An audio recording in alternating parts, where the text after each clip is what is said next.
Bonsoir. Monsieur le conseiller, Excellence, conseiller de Sa Majesté le roi Mohammed VI, mon cher ami André Azoulay. André, combien d'heures, combien de semaines, combien d'années, combien de batailles, combien d'engagements ensemble pour faire avancer le monde, pour faire avancer la paix. On te remercie de ton soutien et de ton engagement. Merci André. Monsieur le Wali de la région de Meknès-Fès, Mouad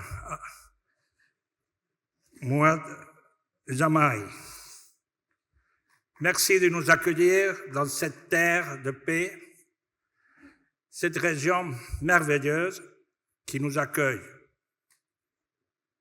Il y a 2 ans, l'équipe des Nations Unies, l'Alliance des civilisations des Nations Unies, avait proposé à Sa Majesté le roi du Maroc, Mohammed VI, et son gouvernement, la tenue du 10e forum de l'Alliance des civilisations, du 9e forum de l'Alliance des civilisations.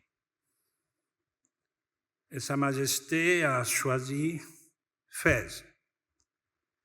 Et son don message qui a adressé au forum, qui a été lu et interprété et exprimé par mon cher ami André Azoulay lors de la séance d'inauguration du forum, Sa Majesté signalait que Fès, c'est la capitale de la spiritualité du royaume du Maroc.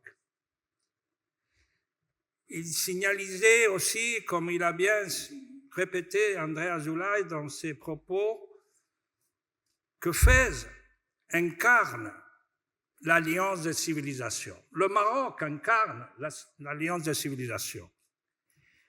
Et c'est dans cet esprit qu'on a été accueillis, on a été reçus, on a été aidés, on nous a fait travailler pour que le forum de Fès soit toute une réussite. Une réussite surtout parce que pour la première fois, et je regarde cette salle, je suis ému. Je crois que jamais j'ai parlé à une salle tellement grande. Jamais je me suis adressé à une audience. Des hommes politiques, maintenant, quand ils veulent passer un message, ils ont un petit salon. Bon, si j'étais un chanteur, Bono, j'étais un grand joueur de football, la salle serait pleine. C'est la première fois que je vois une salle d'étudiants pleine.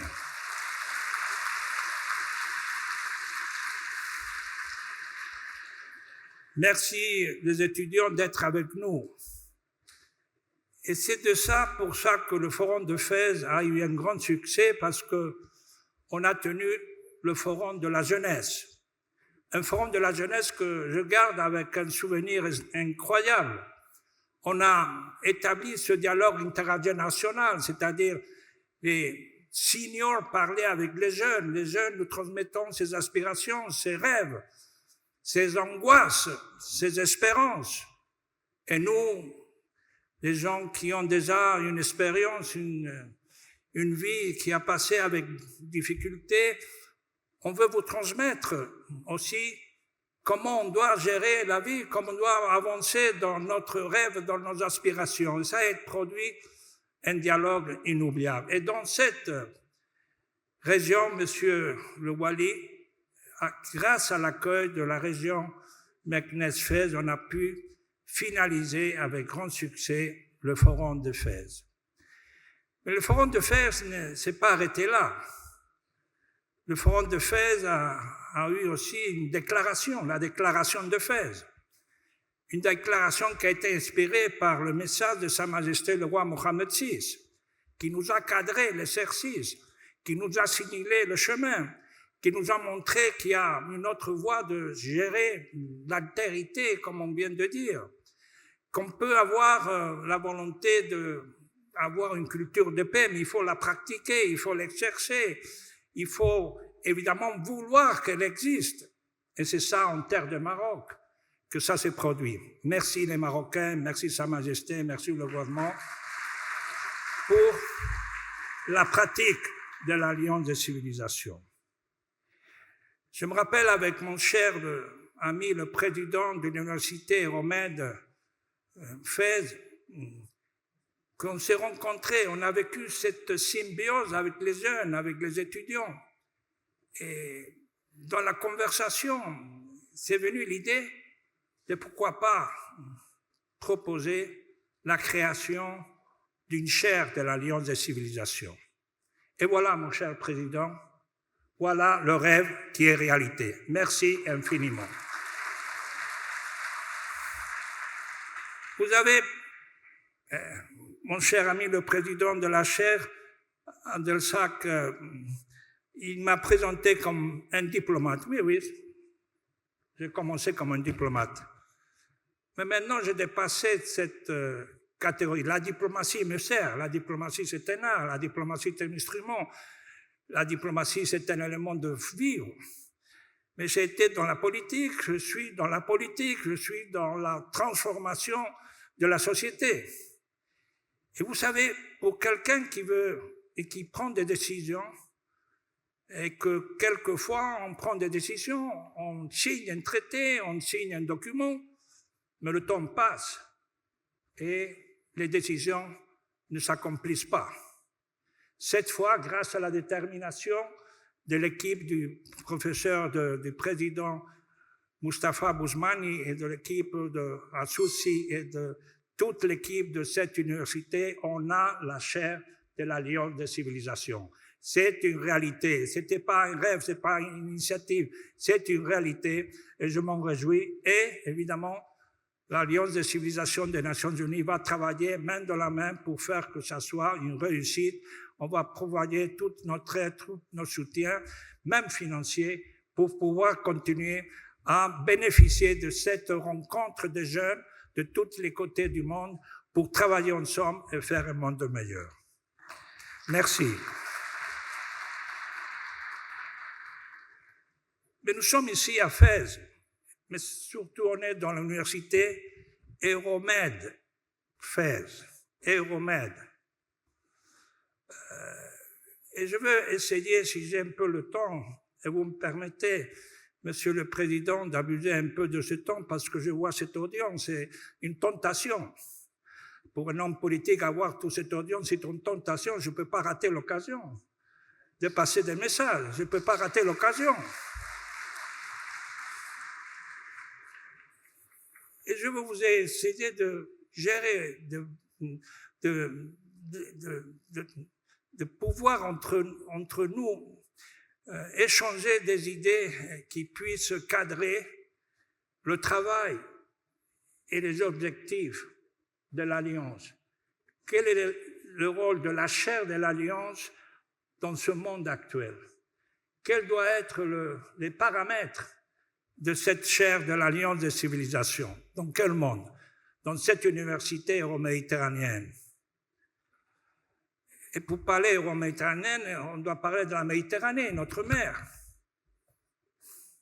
La Méditerranée, ça évoque.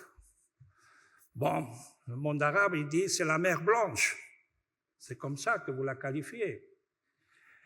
Les Européens, les Sud-Européens, on parle de l'azur, on parle du bleu, on parle du romantisme, on parle des écrivains, on parle des peintres. La Méditerranée. La Méditerranée, il s'est conjugué la paix et la guerre. La Méditerranée, que c'est une dialectique entre passion et raison. La Méditerranée, que c'est unité et diversité. Quelle merveille, c'est la Méditerranée. Ça a été le berceau de culture, de civilisation, de religion. Et dans quel état elle est aujourd'hui, la Méditerranée? Est-ce que vous pouvez, une seule minute, essayer de constater quel est le scénario qui est en face de nous? Qu'est-ce qui se passe en Méditerranée, depuis l'Est à l'Ouest, avec tous les drames, toutes les guerres, toutes les tensions, toutes les crises? Et on vit cette Méditerranée dirigée la plupart du temps par d'autres, pas par les euro-méditerranéens, mais par d'autres qui ont des intérêts différents aux nôtres intérêts. C'est dans ce sens qu'il faut changer la façon d'adresser la problématique méditerranéenne, la problématique euro-méditerranéenne. La Méditerranée nous a emmenés à cette situation existentielle maintenant. Quel va être le futur de notre chère Méditerranée? Est-ce qu'on est capable d'imaginer quelles seront les prochaines décennies de la Méditerranée avec le panorama qu'on a devant nous? Bon, je ne vais pas faire ici un cours de la Méditerranée, mais je peux faire 2 réflexions que je crois qui doivent être présentes pour changer la dynamique que jusqu'à présent qui a occupé les plus grands moments de l'histoire politique euro-méditerranéenne. La première, c'est, en reprenant le message, le travail d'un grand Méditerranéen, un écrivain, un politologue, un philosophe, un journaliste, Albert Camus, un franco-algérien, même, je dirais, minorquin, parce que sa grand-mère était des îles Baléares, de Minorque, et qui vivait la Méditerranée avec une grande profondeur, un grand engagement. Et que dans son livre, L'homme révolté, il a dit il faut défendre la pensée de midi.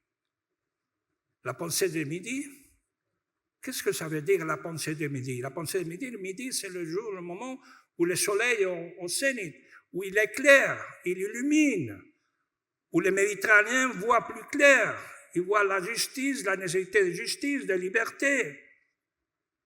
Mais nous, les Méditerranéens, on a oublié la pensée de midi, on est allé au nord, on est allé du côté des autres, quelques-uns les appellent les barbares.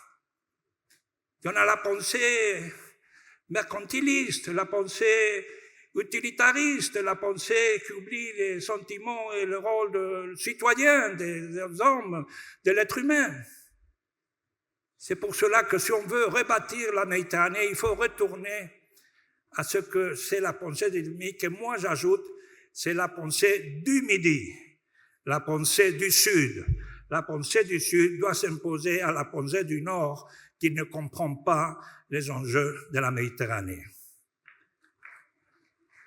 Deuxième question. Il faut à tout prix que nous, Euro-Méditerranéens, on s'approprie du dossier, qui donne continuité aux instruments qu'on se dote. On a commencé par Barcelone, on a suivi par l'Union pour la Méditerranée, on a créé cette université Euromède. Est-ce qu'on les a utilisés? Oui, vous avez utilisé l'université Euromède, mais elle est très jeune. Mais est-ce qu'on a utilisé Barcelone? Est-ce qu'on a utilisé l'Union pour la Méditerranée pour éviter le chaos en Méditerranée? Non. Non. Il n'y a pas eu de politique, il n'y a pas eu d'engagement, il n'y a pas eu de risque. On n'a pas utilisé les instruments qu'on a. Et c'est pour cela qu'on doit travailler. En ce qui concerne l'Alliance des civilisations, concrètement, et pour la chaire, il faut 2 grands dossiers. Le premier, c'est les valeurs. Enseigner les valeurs, mon cher Abdelchak. Il faut enseigner les valeurs, les principes. Sa Majesté le roi d'Espagne, Philippe VI, lors du dernier forum de l'Alliance, il y a une semaine, à Cascais, il a, dans son discours, a signalé que l'Alliance des civilisations, c'est la diplomatie des valeurs. Oui, des valeurs. Des valeurs qui sont inscrites dans le message de Sa Majesté le Roi quand il nous a envoyé son message au forum de Fès. Les valeurs du respect, les valeurs de surpasser ce qu'on appelle la tolérance. La tolérance est un concept négatif. Oui, je te tolère, mais je t'aime pas, mais je suis obligé à te tolérer. Non. Sa Majesté le Roi, quand la visite du pape, le pape Francis, il a fait un pas énorme. Ils ont parlé pas de tolérance, ils ont parlé de respect, de connaissance mutuelle, d'aller vers l'autre, de l'écoute. C'est pas seulement de coexister, non, il faut faire un pas, il faut s'engager d'une manière positive. Risquer, oui, en essayant de connaître l'autre. Et ces valeurs, mes chers amis, sont fondamentales pour les étudiants. Ils doivent apprendre la diversité, la compréhension, l'inclusion, tout ce décalogue de valeurs qui compose le décalogue de l'Alliance des civilisations. Et deuxièmement, il faut que toutes nos sociétés, mes chers amis, tous nos citoyens se mobilisent pour quelque chose qui semble facile, mais qui semble complètement oublié. Et c'est la paix. La paix comme paix capitale. La paix, pas l'absence de guerre. La paix comme un engagement personnel, familial, régional, national, international. La paix, pas la sécurité. La sécurité doit venir plus tard. Mais on a inversé les termes. On met la sécurité, et si on a sécurité, on aura la paix. Non, ça c'est faux. On aura seulement la paix, on aura seulement la sécurité si on a la paix. Et ça, c'est ce qui a été fait pendant l'Alliance des civilisations. À Fès, on a lancé l'Alliance pour la paix. Et à Cascais, on a fait l'Alliance pour la paix. C'est pour cela, mes chers amis, que c'est dans ce travail que j'aimerais que vous continuiez à travailler. Et je termine avec une citation de mon grand écrivain que j'ai cité, Albert Camus. Dans son discours, quand il a reçu le prix Nobel de littérature en 1957, il a un paragraphe que je vous conseille de lire qui commence, qu'il est très connu et beaucoup de fois répété, qui dit que chaque génération est conviée à changer le monde, mais que celle de lui-même, il ne fera pas. Mais il fera une chose plus importante, il aura une tâche plus importante, c'est d'éviter que le monde se défasse. Mais après, il y a un deuxième paragraphe que je ne connais pas par cœur, mais qui est aussi tellement actuel aujourd'hui que je me sens obligé de lire, et comme ça je finis. Il dit, devant un monde menacé par désintégration, où nos grands inquisiteurs risquent d'établir pour toujours les royaumes de la mort, elle sait, la nouvelle génération, qu'elle devrait, dans une sorte de course folle entre la montre, restaurer entre des nations une paix qui ne soit pas celle de la servitude, réconcilier à nouveau travail et culture et refaire avec tous les hommes une arche d'alliance. Oui, une arche d'alliance, une alliance de civilisation. Merci beaucoup.